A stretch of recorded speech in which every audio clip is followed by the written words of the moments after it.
Winston-Salem is the 5th largest city and the 9th largest state in the country.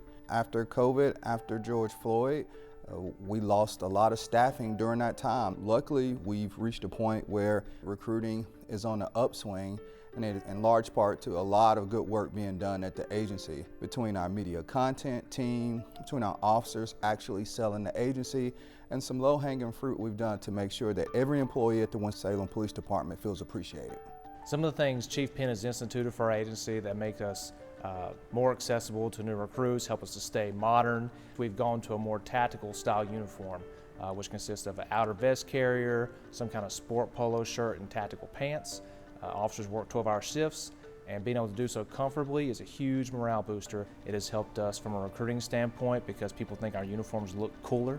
Chief Penn allows us to have beards, which is a huge morale booster for our officers, and it also makes us look more approachable to the community because we look less militarized.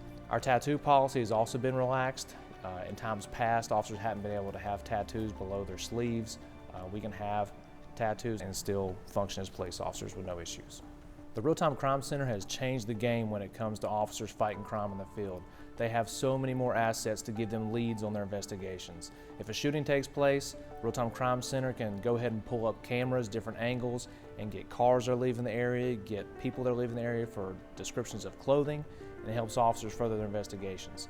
Furthermore, they're able to tap right into your body camera, so they can monitor an officer who's going through something on the street who may not be able to get to their radio, and be able to let officers know to respond in that area because they need help. Going into a call, knowing what they're coming into before they get there is absolutely key. I mean, it could save their life, it could save the citizen's life. So that's on the front end. On the back end, once everything calms down, we can assist them with pulling live video feeds from local businesses, their own body cam. We can upload digital evidence, kind of put it into a little box form with a bow on it. So hopefully that assists in, diminishing crime quicker and prosecuting quicker. When Chief Penn came into office, he immediately started focusing on positivity.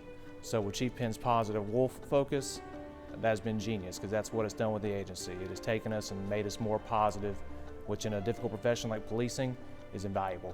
Post-COVID, there were a lot of reasons in law enforcement to be negative. We had some of the movements towards defunding the police, a lot of reform, and police officers just felt like they weren't being appreciated. Here at the Winston-Salem Police Department, we have the positive wolf mindset.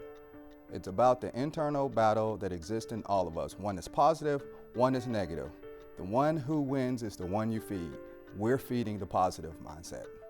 I was actually looking in multiple agencies when I was applying to be a police officer, but my experience with Winston-Salem and the officers and everybody that I came into contact with is really what sold me, especially the recruiting staff. They were very patient with me, they assisted me with the process, and really just the positive attitude and the inclusion that I felt every time I come into contact with a Winston-Salem police employee really sold me on Winston-Salem. The Winston-Salem Police Department is one of the few agencies in the state that run our own academy.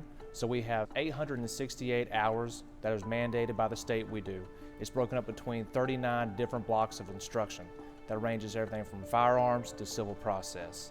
Once they complete the state exam and they're certified, we then do an additional 10 weeks of Winston-Salem specific training that goes over our policies, our procedures, and things that are unique to our agency. We do go above and beyond the state standards. If the state requires a 70 percentile for passing, we require 80 percentile to be passing our standards. Touching on my experience in the military, I was in the infantry, in airborne infantry for 10 years, and then I was in special forces for the remainder of my time, a total of 28 and a half years, and I retired as a Special Forces Sergeant Major. I've trained all over the world to include international police agencies, and I think the Winston-Salem Police Department's training was top-notch and some of the best I've ever seen. Not only is it good, it's also led by very competent instructors who have the practical experience to bring that to the recruits and make them ready for what they're going to face in the street. The Winston-Salem Police Department has worked over the last couple of years to update and improve our recruiting and marketing tactics. The sponsorship of the Wake Forest football game entails a lot of different things, but mainly it provides opportunity for our community to engage with us through our SWAT truck, through our bomb truck, through our traffic enforcement unit, through our recruitment unit. They just get to stop by, say hello, and learn a little bit about us and how we serve our community. They need to see the other side of the police department and recognize we're there to do more than write tickets and arrest people. We want to secure the hope and well-being of our community. Every single employee at the Winston-Salem Police Department has a public servant's heart. They truly care about this community and they go all out on a day-to-day basis to keep us safe.